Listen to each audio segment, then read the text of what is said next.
this podcast is made possible by the generosity of listeners like you. Kindly consider a contribution through Patreon or PayPal. Links are in the details box. Patreon is a monthly subscription that you can cancel anytime, and PayPal is a one-time donation. Any amount is appreciated. And follow us on social media. We're on Facebook, Instagram, and Twitter, the handle, the Beirut Banyan. And you can find us on our YouTube channel with the same name, and you can start watching the episodes as they're released. Thank you for listening, and thank you for watching. I'm Ronnie Shatah, and this is the Beirut Banyan.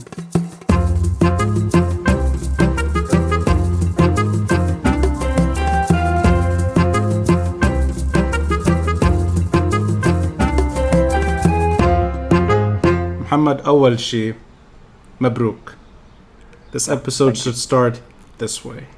It's not easy to get a PhD. I have something which I really don't show people because I'm usually embarrassed. I have a GPD, a General Postgraduate Diploma. Now, there's a caveat here. I do have a master's degree, so I do have a Master's of Science. This is my failed attempt at a PhD. They gave me this just to take home and saying, good job, you finished 1 year of your PhD. We're going to give you a nice little diploma. But, it looks official. So I framed it. I hang it up. Why not? Yeah. And, blurry, if you're not great, if it's just like distant vision, you'd think it's a PhD. So I kind of put it up there. But I also have a Kebebji Award, Customer of the Month, maybe 11 years ago. So it's also on the wall. It's next to it. So it's at that level of, I ordered just enough kebabji and I got a GPD. Kebabji is just a little higher as well. It's a little more important for me. But really, on a serious note, congratulations, because that is a very difficult journey, and it's an accomplishment. And I have a lot of respect for anyone that can sort of wrap up their PhD. And the reason I'm starting this way is because it literally happened today. You got your official award. So that's it's an honor that you're even willing to talk to me at a time of what should be real celebration. I'll thank coronavirus for letting you get stuck with me instead of partying in Dublin. I guess you're in Dublin now. Yep. So yeah, Dublin is not known to be a sort of tame, conservative, quiet sort of town. Dublin knows how to party. You should be partying. Instead, you're partying with me. The third thing is that I really enjoyed it. I said, we should celebrate. You should drink before the episode. And you showed me a photo of your cup of coffee. And I'm like, that's really pathetic. Friday night, and I'm drinking my coffee too. So we're here to talk about finance instead of all that is celebration. I don't know you. We've only exchanged maybe 1 or 2 messages on Twitter. I've followed you for a while, and I've been following the Finance for Lebanon blog and the N.E.R.D.S sort of collective, if you will. And, I didn't know what N.E.R.D.S stands for until I actually looked. It's Nasty Economy Requires Drastic Solutions. I think that's just perfect. So I'm not going to try to explain that one. I think it explains itself. It's self-explanatory, yeah. Absolutely. And, you're, in a way, fluent in the world of finance. You're young. You have some hope, I hope. You're not jaded. I do. You do? And I kind of get that from Twitter. And this world, to me, is rather new, where I can kind of gauge someone's mind without knowing them. And I kind of bet that their personalities are pleasant from their tweets. And I can kind of pick out who's more obnoxious and who's more, more engaging and who's more sort of equally pleasant in real life. So before we get into finance, well, I hope so too. Yeah, I'll say virtual engagement is the first step to the real thing. Yeah. Before we get into finance, I just want to celebrate also something else you've been doing, which I admire. This is very personal. You're growing your hair. Mabruk. It is growing and growing and growing. And growing. And growing and growing and growing. And it's expected to grow for the next 2 months because there won't be any because thanks to the COVID-19, barbers won't be open until July. Exactly. So you're pretty much on your way to becoming a disheveled 30s-ish, jaded guy like me who just grew his hair out and didn't stop cutting it. And now you're gonna... Well, welcome to the club. It's the midlife crisis before midlife. I have been part of the club for a reasonable amount of time, for a good 2-3 years. Yeah. Oh man, that's nothing. We'll do a follow-up in 10 years to see if you still have long hair. Probably not. And Mohamad, I always apologize in advance. I'm sure you can hear this. That's been the sounds of New York the last 3 months. So this is going to unfortunately be part of the episode. Mohamad, can you just sort of help me understand something very basic, and I asked this from maybe a position of amateur knowledge on anything that has to do with the IMF, or perhaps the debate surrounding an IMF bailout. I know Lebanon's not special. Many countries are trying to get an IMF bailout. I think it's 90 countries at the moment are requesting some assistance. Yeah, so in that sense, Lebanon is not special. There are many countries doing this. But the debate seems to be very special in that it's a very, very active debate online. And it's not so active, from my understanding, in the Lebanese parliament, in the Lebanese political body, whatever is left of it, that the debate is really among experts. And I know that you're very careful on Twitter. You say, I am not an expert, but I'm going to throw that label on you. Quote unquote experts. That there is a fluid debate about what should be done and maybe the risks involved, and perhaps what the IMF should do as a precaution. So if you can just help me understand the basics of what is being asked by the state, what is being asked by the protest movement in the broadest sense. I know there's many sort of layers here, and what the IMF can actually do to help the protest movement reach its decent aim, which is having a functioning state that works and that treats its citizens with some dignity. And I know the bar is so low, and I know it's kind of a loaded question, but if you can just help me understand what's really at stake in maybe all layers, the IMF, the Lebanese state, the regime, and the protest movement. Yeah. Well, let's start off with one thing. I've never been a fan of the IMF, or most international financial institutions for that matter. I've always had issues with the sort of apparent rigidity that they have with dealing with things. It's a very sort of balance sheet approach where it's all about the metrics, and it's a fairly sort of, at least from my perspective, a very superficial way of looking at it. But anyways, we've reached this point, unfortunately, where we're not really spoiled for choice, neither when it comes to getting the needed funds, because we desperately need foreign currency. Right. Yeah. Nor when it comes to time. We don't really have a lot of time here. We can't just wait and procrastinate. Not anymore. We've been procrastinating for decades over the real problems that have been going on in the country. And what can the IMF do? Well, the IMF should be really conditioning any aid on actual, quote unquote, this word is being used a lot, structural reforms. Right. But when we talk about structural reforms, at least in the Lebanese context, what are we talking about? We're not just talking about, the problem is most of the narrative is focusing on financial reform, economic reform, which is great, that's very important, but what we really need is institutional reform. We're talking here about reform at the legal level, the judiciary level. We're talking reform at the regulator level. We're talking about, be it financial regulator or other regulators. We're talking about reforms at the very sort of institutional level in the Lebanese state. Because without that, then you have a massive risk that even let's say we do get into an IMF program and the IMF signs up to one that does not include or is not conditioned on certain institutional changes, and very radical institutional changes actually. If that is not the case, then what happens is that a couple of months down the line, it fails miserably, simply because the whatever conditionalities are put by the IMF in terms of financial reforms or whatnot are not actually implemented by the Lebanese state. Right. Yeah. Or that, they implement it in a very sort of superficial way, trying to outsmart the IMF and the international community.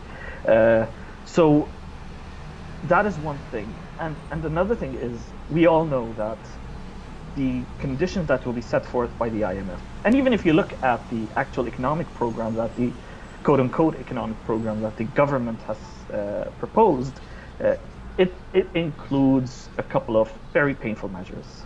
The end result of that is, it is at the end of the day an austerity program. Yeah, right. Now, so you are expecting people to take up a lot of sacrifices and accept it,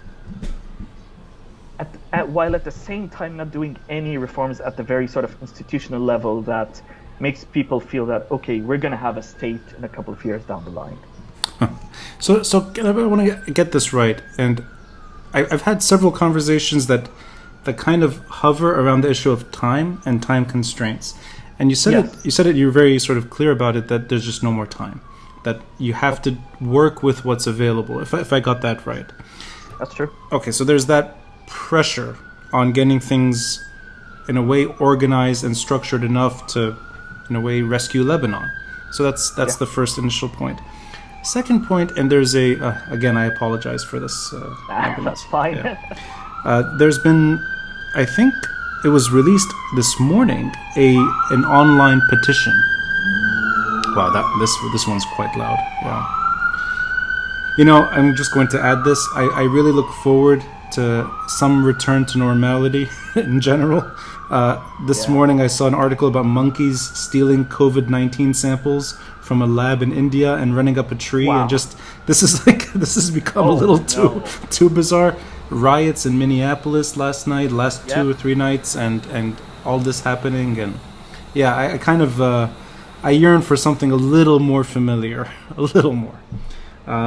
But so there's time constraint, and then you have the online petition.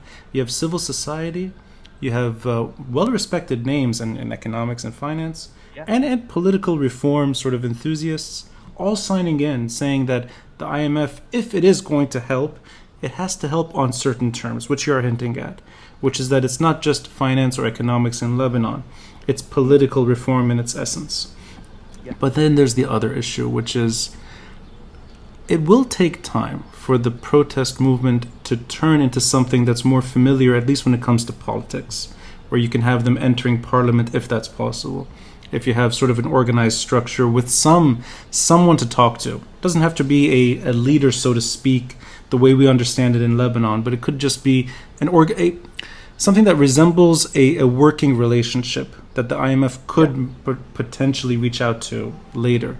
But that takes years. That's not something that will happen. Unfortunately, it won't happen soon. So when you have that situation, what is the best outcome? And I know you said it also, that you're not a fan of the IMF kind of coming in and helping, probably for the right reasons. You don't want to see pain where pain is unnecessary. But what is the recipe? Is it that the protest movement demands something that, in their opinion, is far healthier, which is domestic accountability and focusing in on the regime and trying to get something to replace it? Or is it that the IMF should be more aware, should be more understanding of what's at stake? I mean, what if you're a chef and you're trying to create that sort of special meal for Lebanon, what does it include? Oh, that's a very tough one. Well, I apologize. I know. No, not at all. Not at all. No. Admittedly, yes. I mean, you're having this. It's a dilemma. On one hand, you're dealing with what literally is a ticking time bomb, a ticking economic, financial, and social time bomb. Yeah. And we do not have the luxury to sort of talk about abstract ideas and very long-term things. We do need to focus on the long term, but we also need to focus on the immediate term. So both are not mutually exclusive. They should go in parallel. So when we talk about political changes, deep-rooted political change, yes, this is going to take a lot of time, but the process has to be there. We need to be working on that. while at the same time looking at the more immediate things, I mean, as I said, it is a ticking time bomb that you need to deal with. Yeah. And it's these two lines have to go in parallel.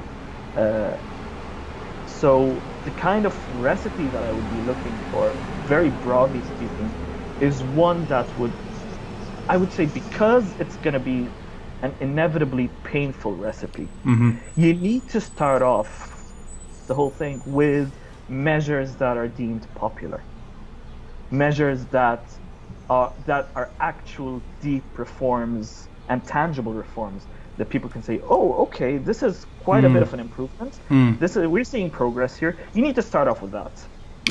Sorry, that's beyond the IMF scope. That's more Lebanon, or is that included? It could go both ways, because things like, for example, we're having this issue with tenders, for example, in Lebanon. Yes. Every contract, every tender, the whole process is an absolute mess. Yeah.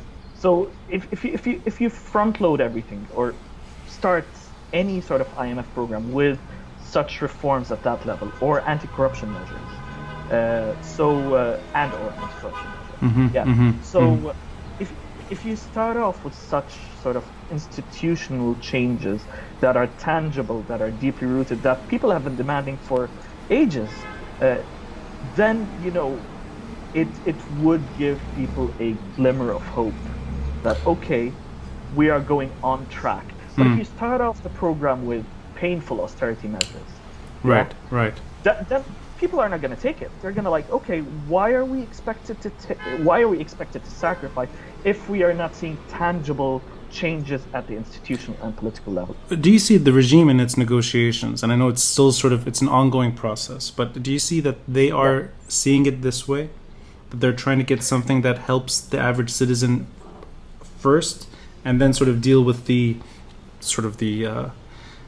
core problems later, or do you see them as sort of aloof to that kind of reality? Yeah, I think the focus has been primarily on the pure financial and technical aspect. One of the main problems in the discourse about the Lebanese financial and economic situation is that, and this is something that I am guilty of myself, at times, we have, to a large extent, whether intentionally or not, reduced the problem to some kind of Excel spreadsheet exercise. This is not an Excel spreadsheet exercise. This is way beyond an Excel spreadsheet exercise. You are telling people that, and this is inevitable, regardless of whatever measures are going to happen, that people are going to lose a major chunk of their income. Yes. A major chunk of their purchasing power. That has actually happened. The fact that the lira has devalued, and it's right now priced at over 4,000 lira to the dollar, and that's unfortunately irreversible for the foreseeable future. This is a reflection of the reality that people's real incomes have dropped considerably. So you cannot expect people to take that up without showing them that sort of glimmer of hope that there are actual measures that are going to be taken. So can I ask you then? You gave the example of tender, and that being sort of a popular sort of issue. Yeah. But what is the kind of hope that you would like to see in that negotiation process, so that the austerity that is eventual, that is there, will not sort of create more social unrest and more sort of That's exactly my problem here, they're starting off with austerity, at least when you read the document, when you read their economic rescue plan. First of all, who is it directed at?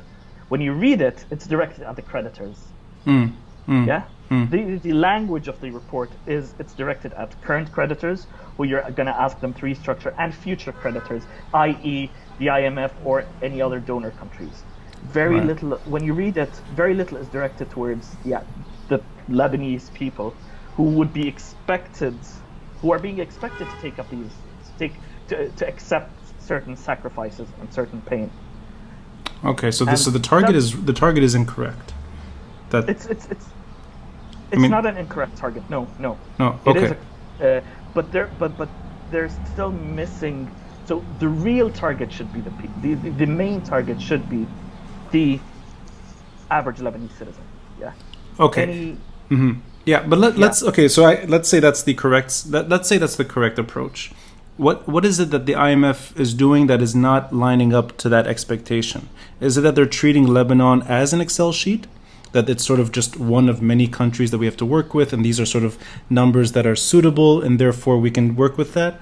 Or is it something that's there's a reluctancy to get sort of involved in helping Lebanon implement its own laws? I'm trying to get at maybe the psychology of it. That what is it that sort of not? Why is it not lining up the way that you're describing? Well, it's not lining up the way I'm describing because, well, one part is the IMF. Yeah, sure. You know, the general, the IMF tends to have, that's not always the case, and the IMF has progressed a lot over the years, but it still has this tendency to, they have this, they're still largely a one-trick pony, essentially. It's always the usual recipe followed, not always, but almost always the usual recipe that's being followed, irrespective of the country. But there's much of the onus is actually on the countries that are requesting an IMF program. So, if you have a credible negotiating team, yes, then it makes all the difference. And one classic example that comes into my mind is Iceland. Iceland went through a financial meltdown, that probably the largest financial meltdown in Europe in 2008, 2009. Yes. And they did sign up for an IMF program. Right. But it was a 100% homemade program. That's one thing. And it was not your classical sort of IMF-ish kind of program. It wasn't just the front-loaded austerity program. So the negotiations team is really the issue here when it comes to... the negotiating team makes all the difference here. I actually, so I'm not really fluent in the world of finance to begin with. I'm kind of trying to catch up and sort of learn from people like you. Is the negotiation team in Lebanon, in your opinion, your assessment, does it include the voices that should be there, sort of on behalf of Lebanon and the Lebanese people, or is Lebanon missing it right now, that they don't have the people that you would like to see? Yeah, truth be told, the negotiating team does include quite a few high caliber people. I'll be very honest here, and quite a few well-intended people. But is it really them who's calling the shots? Okay, so that's the perfect segue into what I wanted to ask you secondly, which is it really their control at the end of the day that they can, because Iceland, one assumes, I could be wrong here, but one assumes that the negotiations team does have some leeway when it comes to the sort of second part of the story, which is implementation. Lebanon, you always have well-intentioned people that do their best, and then kind of that's just like another plan that gets dismissed over time. So if that's the case in Lebanon, the real power, I'm assuming here you're referring to the regime, that they're the ones exactly. Okay, so in the Lebanese context, what could the negotiations team do in that sense to kind of, in a way, navigate both the IMF and the Lebanese regime? One, I could assume that the Lebanese regime is harder to maneuver than the IMF in that kind of three-way struggle. Yeah, I don't envy the Lebanese negotiating team because they're dealing with this sort of, they are stuck between those. On one hand, what is the right thing to do when it comes to negotiations with the IMF? But they might say agree on the right measures, or what I believe are the right measures with the IMF, but then they come across a stumbling block with the actual people calling the shots, which is the regime, essentially. Right. So what can they do? I don't really know. Hence why I really don't envy them, because this is a very deeply entrenched regime that has been there for decades, and they're not going to give up that easily. Okay. So it's a very tough one. It's a very, very tough one, simply because I don't think any one of us has the answer to that. What can the negotiating team do? I don't think the negotiating team can do much when it comes to navigating this very complicated dynamic. There isn't much to do. Okay, so I'm going to ask you. This is a sort of from somebody who only finished 1 year of a PhD program. Okay, now I don't have the extra 3 years necessary to get sort of too deep. I with my master's degree, I kind of picked up on game theory, and I just want to ask you, what is that option where the three, and I know they're not all on the same level here, but the IMF, well-intentioned negotiating team. That I'll also throw in there the civil society voices, the quote-unquote experts online, and everyone trying to do the right thing, and then of course the Lebanese regime. And that sort of in that paradigm, what is the option that in a way, I don't want to say preserves all three's interests because they don't line up, but does not let the regime sort of persevere, in that there's no political reform, there's no structural reform, there's no accountability, there's no transparency. You don't want to see that. You want to see also the protest movement able to sort of influence the debate in Lebanon, and you want to see the IMF paying attention to what's at stake, and that the politics are as important, if not more important. So is there something there that you could see a scenario where there is a way forward, or is there an inevitable conclusion here that maybe at the end of the day, if there is an agreement, it may preserve the regime, and if there's no agreement, we may see the implosion of Lebanon? Mabruk again for your PhD. That is tougher than my PhD. Well, what do they call this? This is a postdoc exercise. This is without the money. Yeah. Unpaid postdoc. Yeah. Well, if we look at anecdotes, previous cases where there was an IMF program.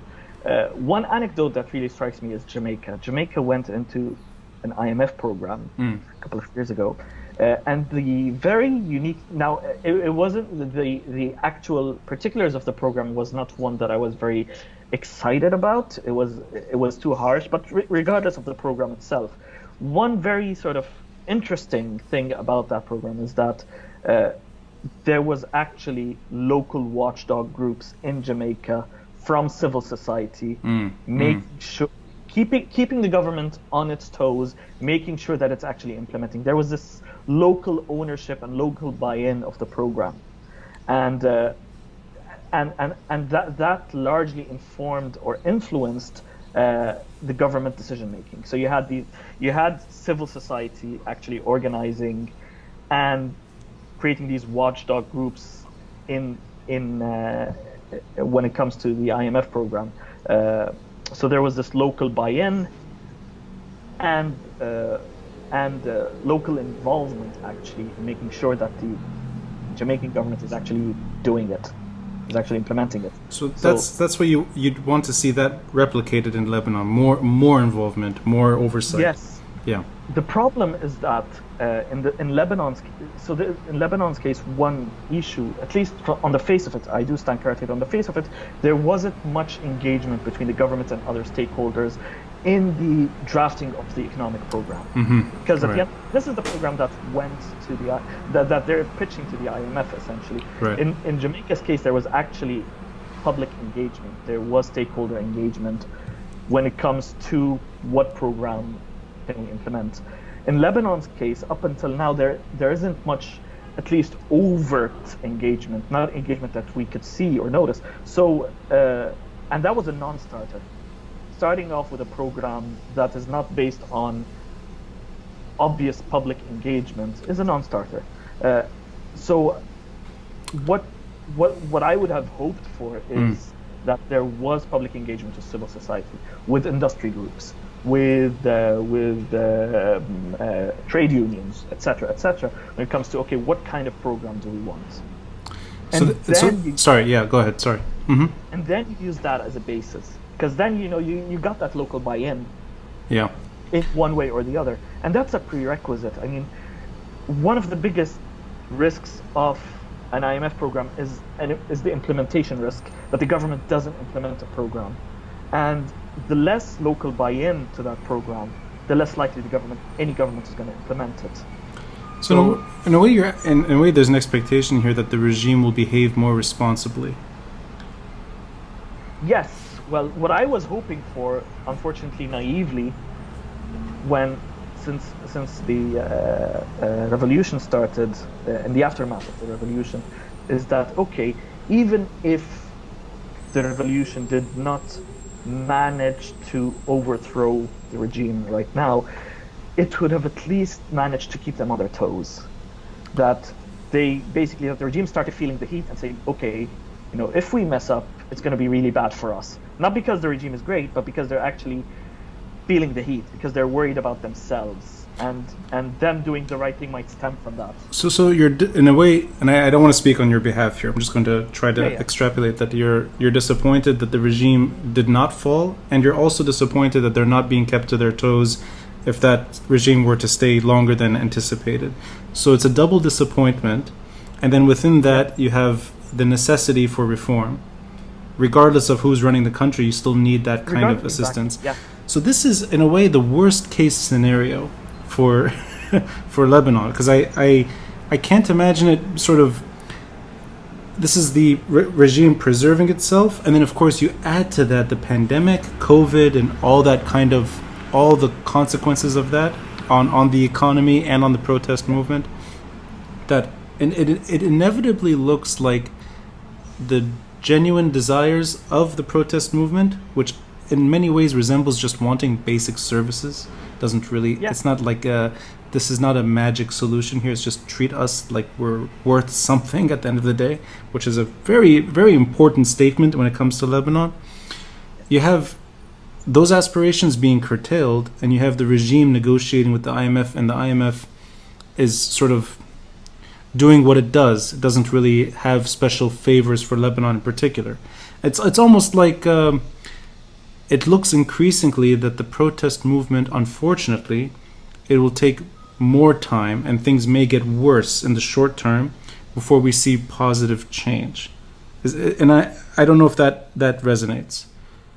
Oh, it definitely resonates here. Okay. It is a double disappointment. Yeah. And what makes things worse is that it seems like the regime has actually become even more shameless. Like you would think that, okay, they would backtrack on some things that... So something as simple as Salata, this fight over Salata. Many stakeholders have already said that Lebanon does not need 3 power plants. Yeah. Right. Right. Mm-hmm. Yeah. And yet they're sticking to this one thing, which is Salata, which is really obviously really just a political game here. Salata is not really for technical reasons. It's for purely political reasons that we know. You would imagine that the political class would be, let's say, less shameless when it comes to these measures, when it comes to these things, or let's say when it comes to recruitment of civil servants. Today, right, exactly, yeah. Today, news was out that they're gonna recruit a what was it? It was for the director of the Ministry of Economy. Oh, I didn't see this. What was the? Yeah. So there was now whether or not it's true is a different story. But a physiotherapist is one of the political party's candidates for Minister of Economy, and you're like, okay, that's not adding up. Like, why would you get a physiotherapist for director of the Ministry of Economy? And one assumes it's also not a great physiotherapist, probably mediocre, right? So it's even like even with No, but okay, so that's the reality we both grew up with. We know that. We know mediocrity, we know corruption, we know that kind of lethargic way of dealing with issues. And I naively betted that this shock to the regime, which is the revolution, would have prompted them to behave a bit better. Not because the regime is great, not because they're fundamentally good people, but they're actually worried for themselves after seeing what people can do on the streets. Take from that an assumption here that is it that they're not afraid, that they're betting on. They don't seem to be. Hmm. They're even more emboldened. Yeah. And I don't necessarily mean afraid for their. I mean it more like they want to stay in power, therefore they would need to adjust to the circumstances, and they're not adjusting. They're kind of sticking to their business as usual, literally business as usual. Okay, so let's go with that. Let's go with the assumption that that's their policy, and that's their existential policy. That this is the biggest shock I think the post-war order will have in our lifetime, and I don't see that kind of easily replicated anytime soon. Maybe we'll live long enough to see something. I don't know. Maybe it'll happen sooner than later. Everything is fluid. Who knows? But I'll just assume that this was a shock for everyone, including the protesters and the regime, and everyone was really elated by the moment, or they were afraid for different reasons.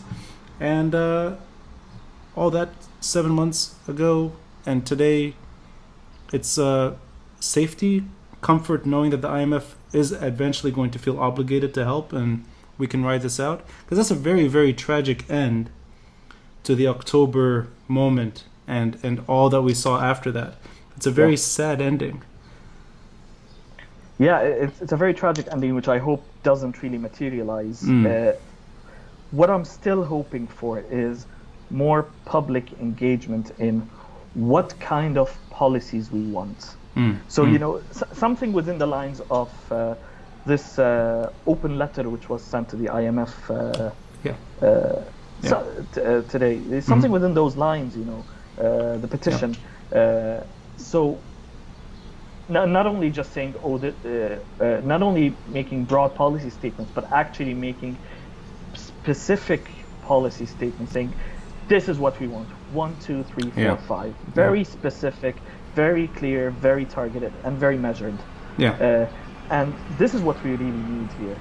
More public engagement in what we really want from such a program if it ever materializes. I'm glad you point that out, because even in the list of signatories, there are former ministers on there.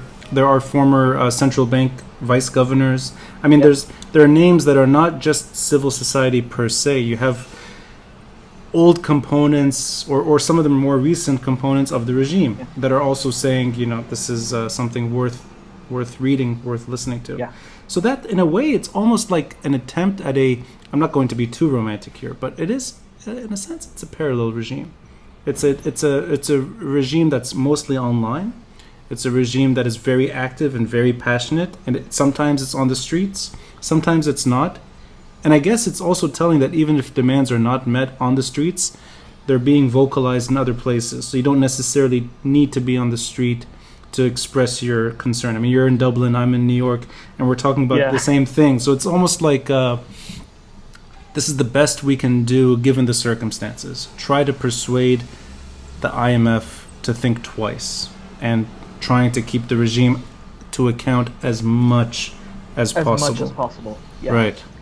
Not only the IMF and other international stakeholders here. We're talking about potential donor countries. We're talking about other international financial institutions, the World Bank, etc., etc. So there are many international stakeholders that are at play here, and we should be having this. Yes, you rightfully said a parallel regime or a shadow regime. Right. That actively lobbies for doing the right things. So, okay, we know that we have a regime that is far from being ideal, but regardless of what the regime is, what are the right measures that should be done? We should be talking about that. What are the right policy? What is the right policy mix that we need? I have to admit, sorry. Please go ahead. No. Go ahead. Yeah. No, I mean, from my standpoint, just sort of reading and watching people that are so passionately engaged. I mean, there's so much talent and so much profession, so much skill that it's just such a. And then you see the ruling regime, and it's such an embarrassment. Of it.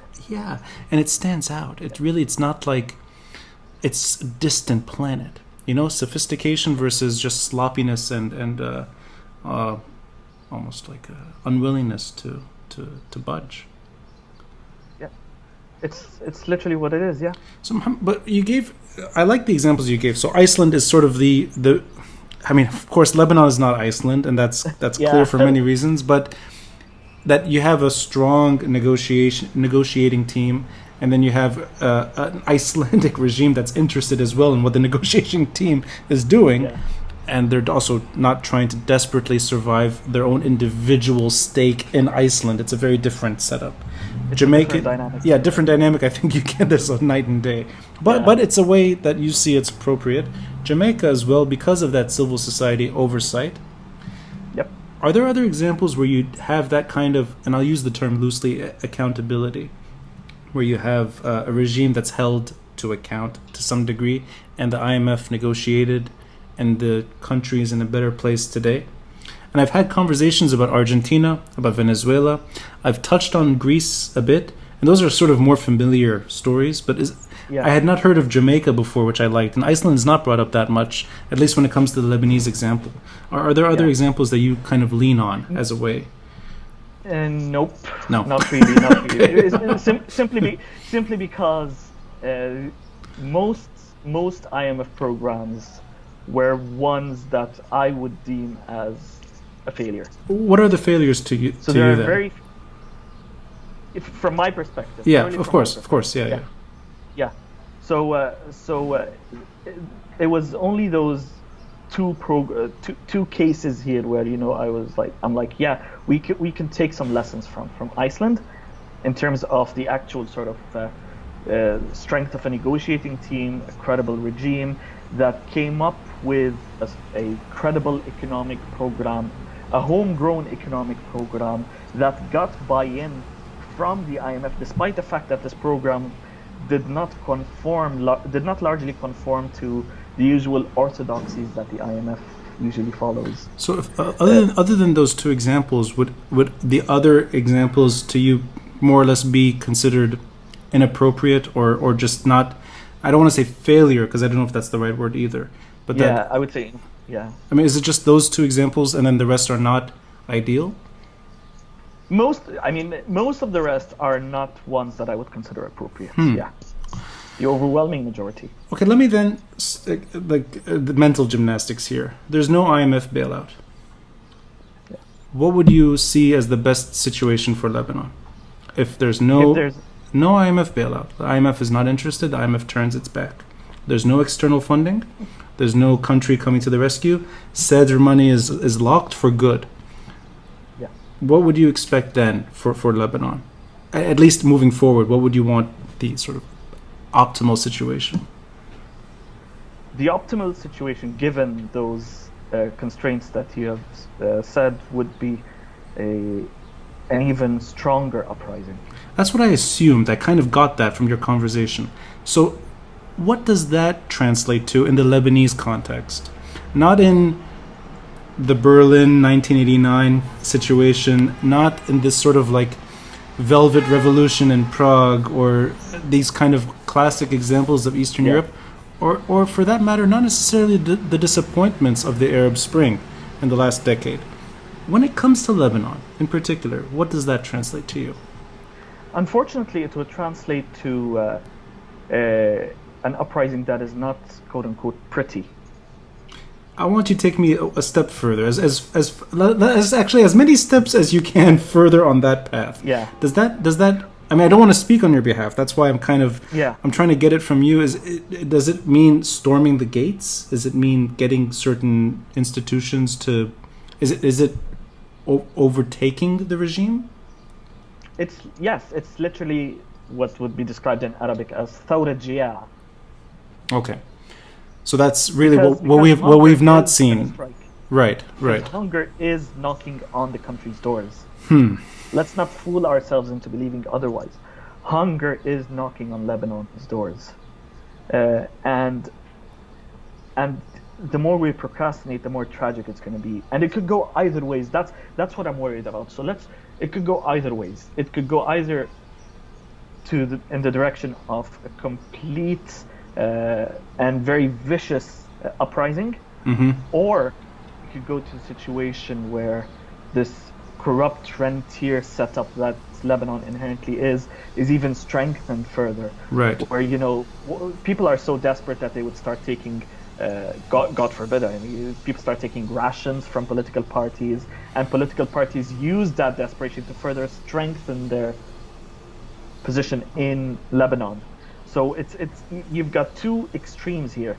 Yeah. Either a complete overthrow of the regime or a complete submission to the regime.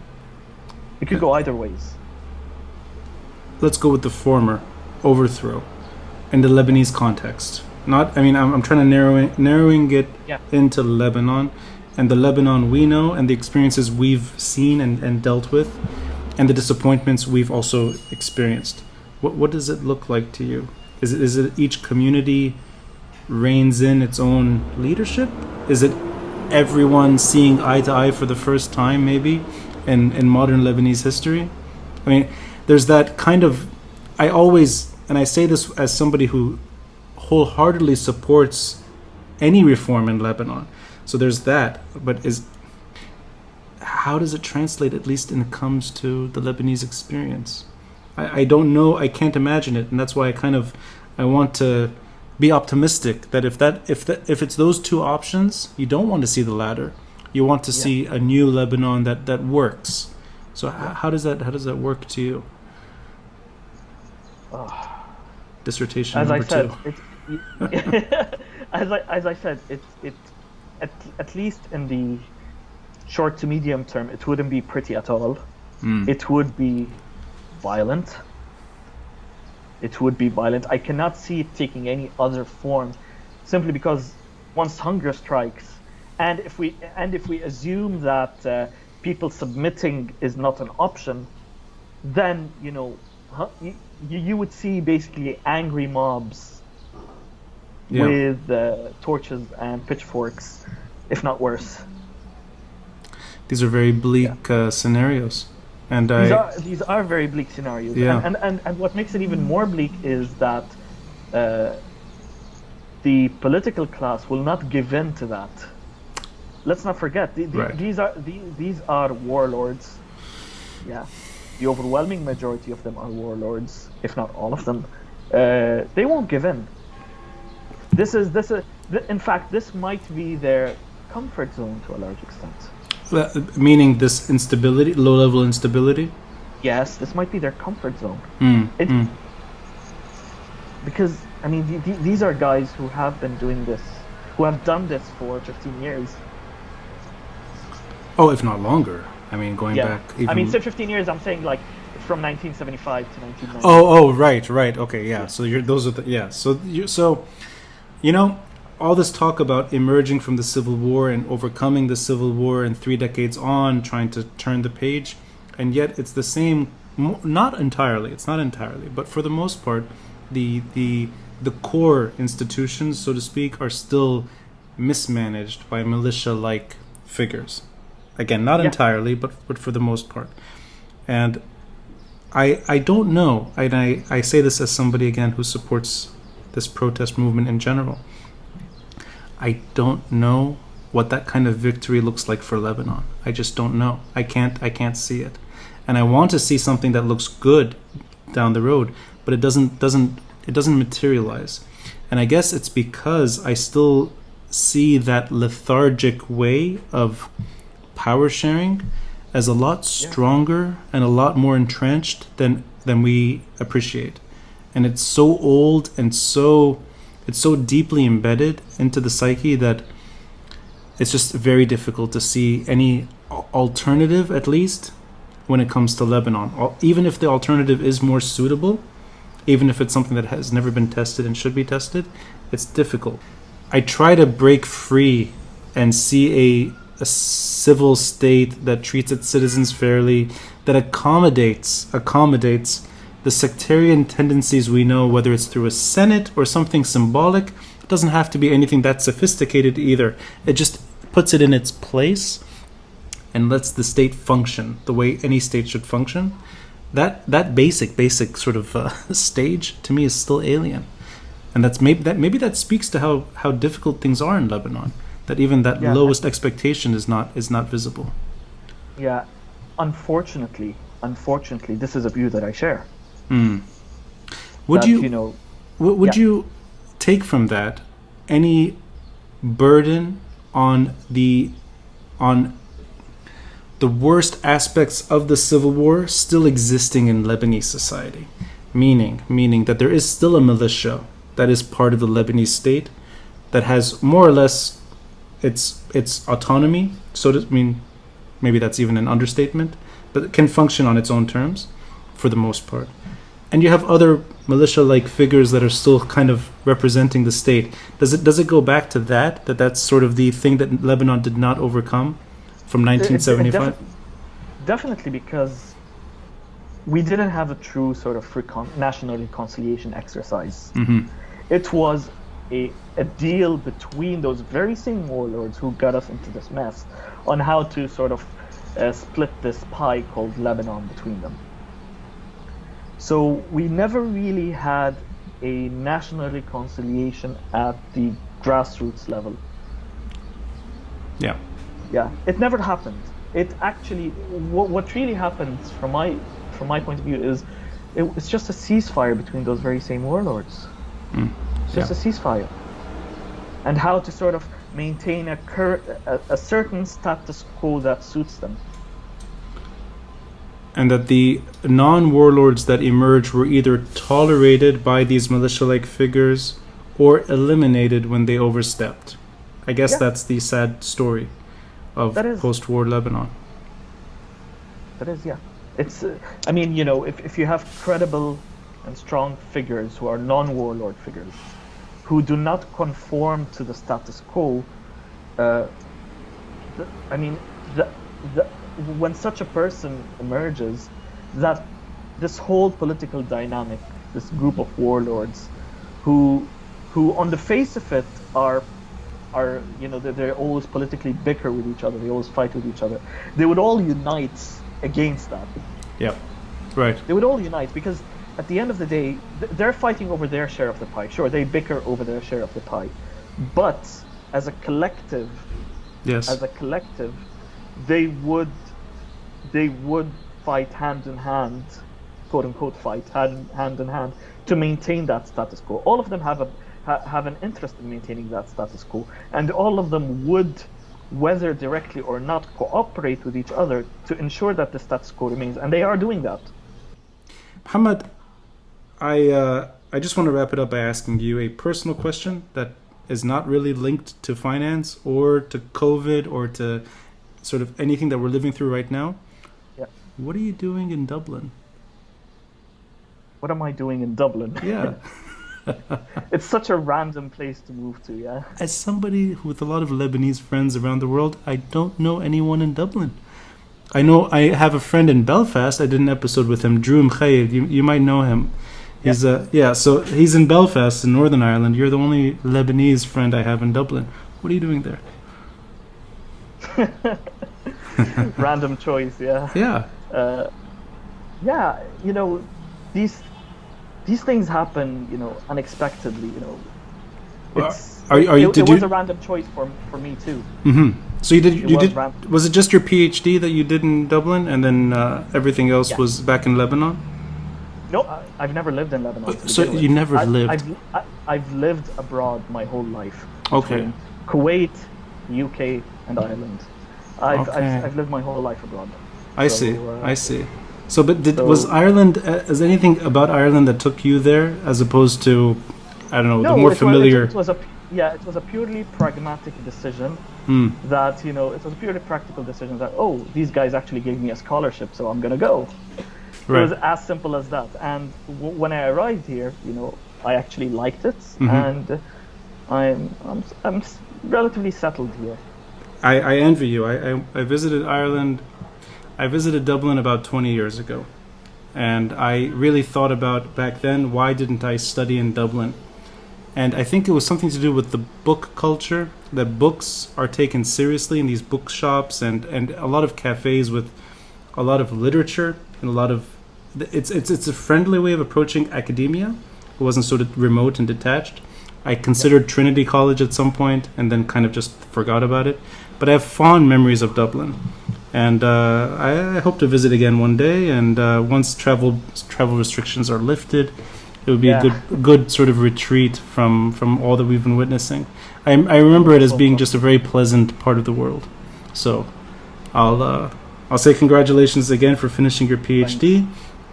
And I appreciate you spending your evening post-award with me.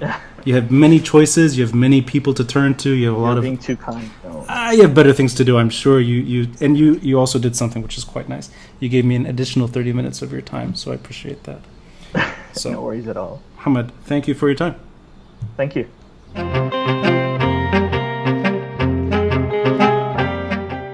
Thanks for listening. And a friendly reminder to help support this podcast by contributing through Patreon or PayPal. All links are in the details box below. Until next time, I'm Ronnie Shatah, and this is the Beirut Banyan.